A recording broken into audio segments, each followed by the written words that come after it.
This is the story about how I went to one of Miami's most coolest exclusive rooftop bars, and I had to wait over 2 hours in line to get there.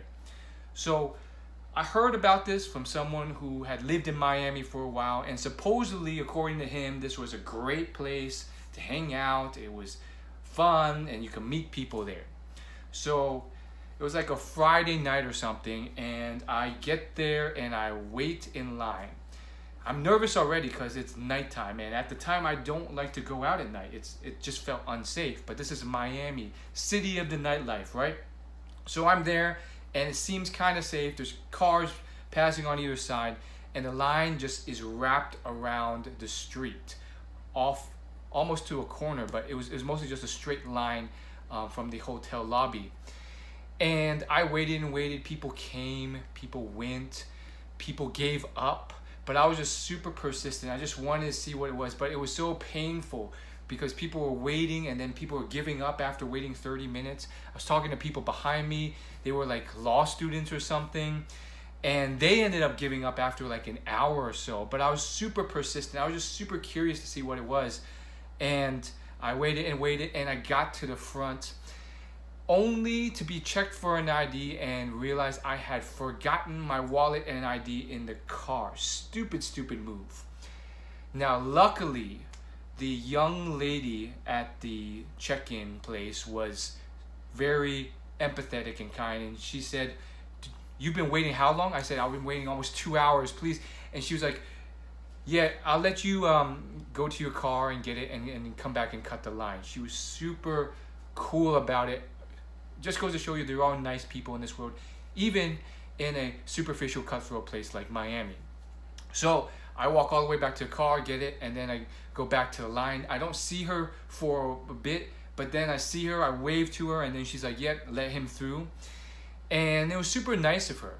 And then I went all the way up the elevator, past some security guards, all the way to the top. And then as the doors open, there's the typical like nightclub kind of look to it. With security guards, you show them the ID, but then you go through, and that's when it's not so much a nightclub, but this giant, dark, open rooftop bar with a bunch of tables, a bar lounge area with people at the bar, people lounging at different tables with a bunch of foliage, plants and stuff, and then you could see the city from it. It was beautiful. Now, the issue was, it wasn't that great, to be honest. I, for some reason, was expecting droves of attractive women there, and to be honest, it was more just like pockets of people here and there, and some of them were just trying to have a nice dinner. It was a couple, it was a family, it was a group of students, and it was just like a bit underwhelming. And I couldn't help but feel like maybe they were artificially creating that line at the bottom to make it seem more exclusive or fun. And, I was about to leave. But I figured, I may just stick around here and then, approach a few people, have a few conversations, preferably girls.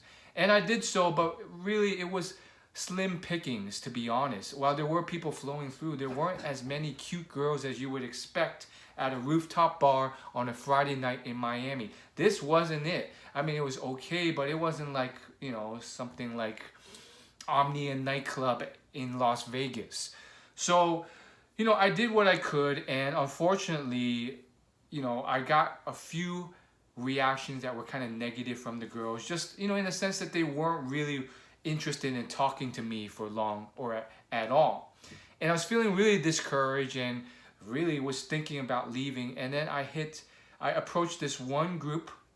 It was two girls. They were kind of older. They were women, older Latin women, but middle-aged. And I just wanted to get some conversation going. And maybe they sensed that I was, disappointed or sad or having a rough time. And one of them especially was just super enthusiastic and wanted to hear about my story and talk, and was so enthusiastic that she brought me in to her group and bought me a drink. Turns out they both had boyfriends or husbands or something. They brought their husbands in. And at that point, I was like, oh man, in my head, I was like, oh man, I didn't know they were not single. Hopefully I'm not like, intruding, and I could part immediately and be respectful. But the lady, she really wanted me there, and I could sense that she was just a kind, warm lady who really wanted, me to have a good time and not be so down on myself for, I guess getting rejected.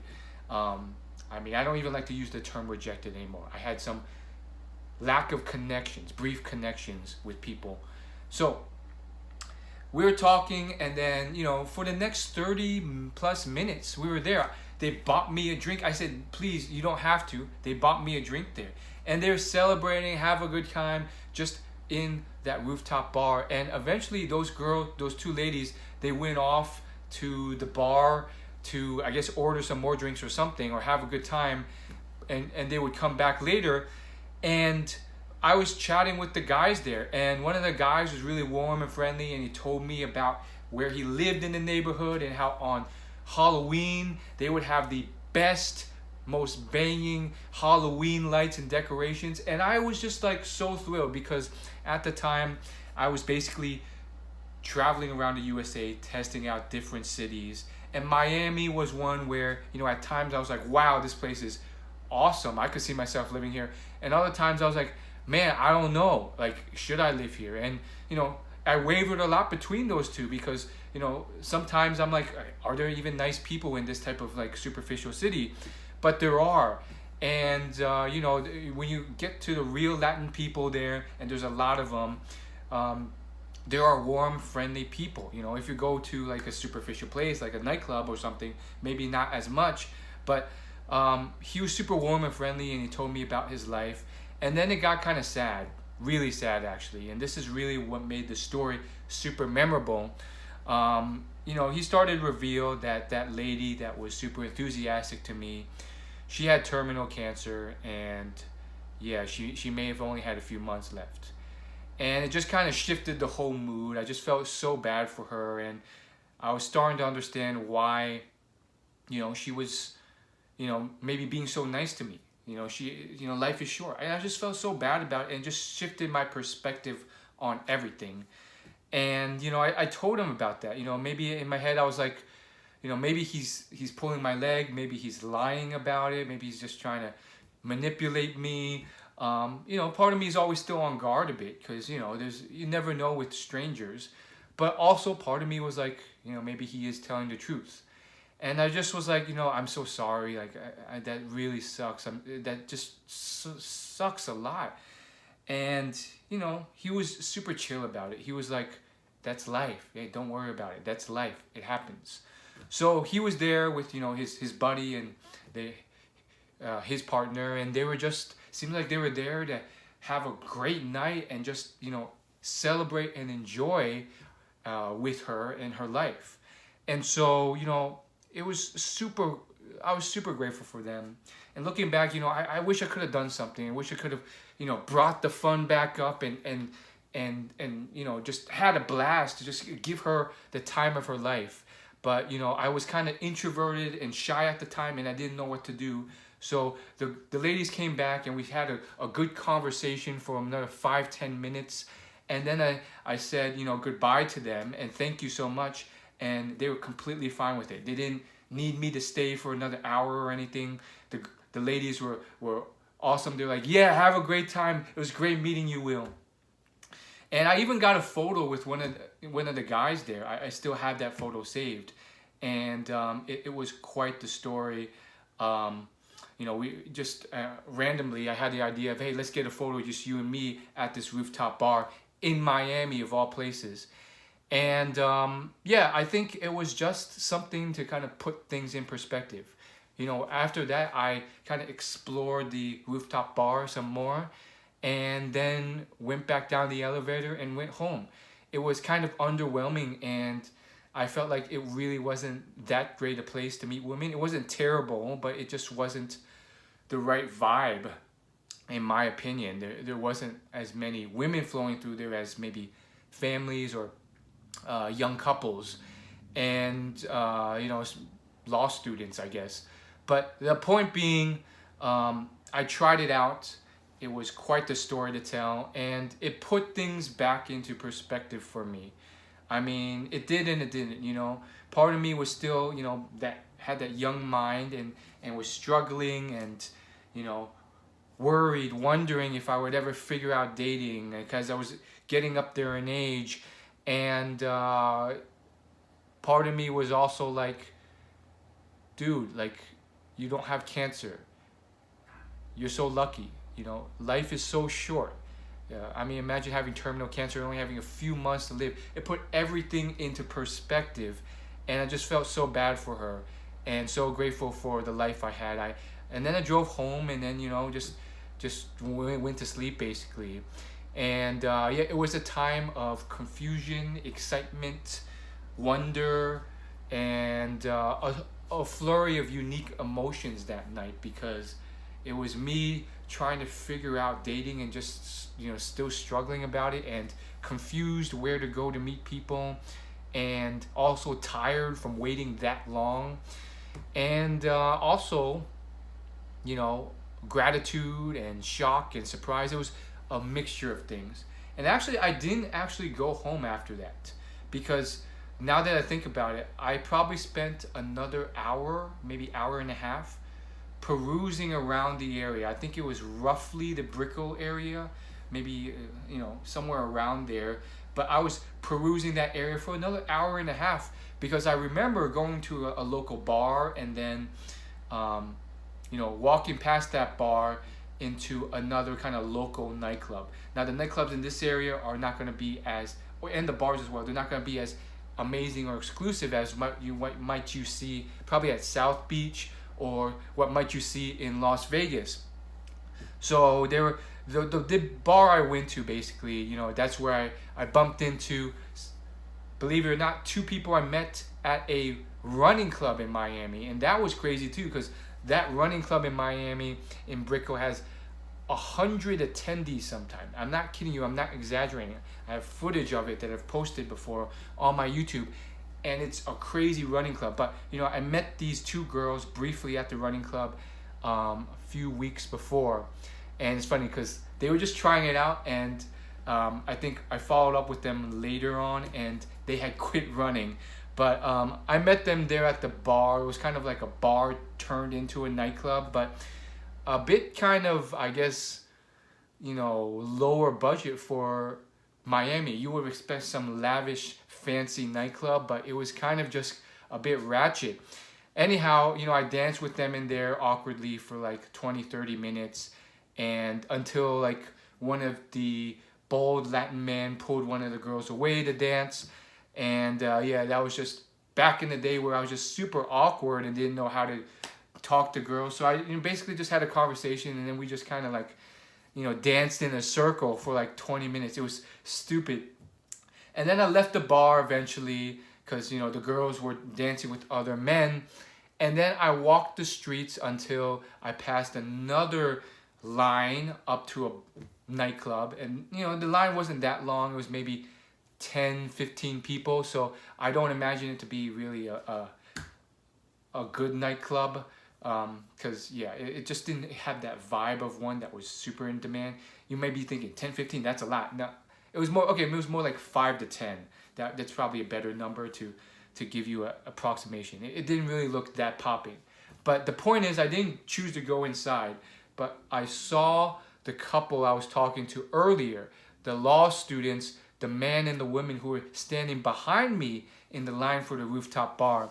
And we had a brief, enthusiastic conversation, and I was telling them my quick story about how I eventually got up to the rooftop bar and I forgot my wallet, and it ended up, being an okay rooftop bar. I can't remember the name. It was something like Rose or Rose or something. And yeah, after that, I just waved goodbye and slowly walked to my car and went home. And, I think looking back, I guess the moral of the story, if you could say there was a moral, but, I leave that up to your interpretation. But if I had to say the moral of that story, because not all stories have morals, but if I had to say, it would be that, for me at least, and your opinions may differ, but this is how I fully see it, and you know, no one's gonna sway me. I believe it's about being grateful for your time on earth, making the most of it, not taking the life you have for granted, and enjoying every moment in life. And you know, that cancer story was really what brought that out. It shocked me out of this state of, I wouldn't say desperation, but just constantly, you know, wondering, struggling, seeking, trying to figure out, trying to find, you know, the best places to meet women, and you know, how to present myself better to be with these women, when you know, in reality, you know, looking back, I should have just chilled, relaxed, enjoyed the experience. I was in freaking Miami. I was traveling around the country, enjoying life. And yes, it was scary being in a new place alone with strangers in a new city constantly. But it was also such a gift, such an amazing adventure. And, you know, despite me floundering in dating, floundering in finding the right venues to meet women, and then floundering if I did meet women in these venues, and feeling anxious, scared, wondering if it would ever work, at the end of the day, it was magical. And looking back, I would have just told myself, just chill, relax.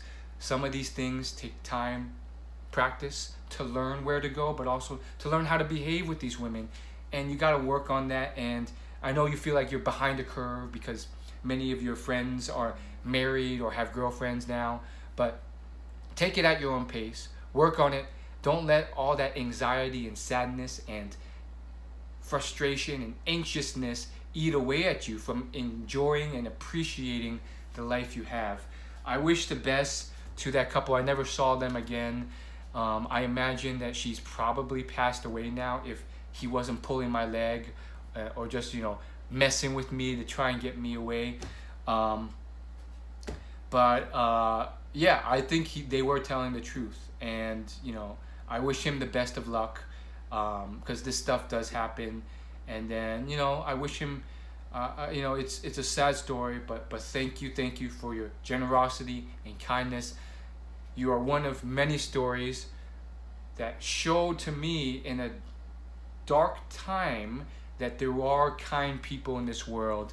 And I wish you the best in Miami, wherever y'all are. Probably will never meet y'all again, but I appreciate it.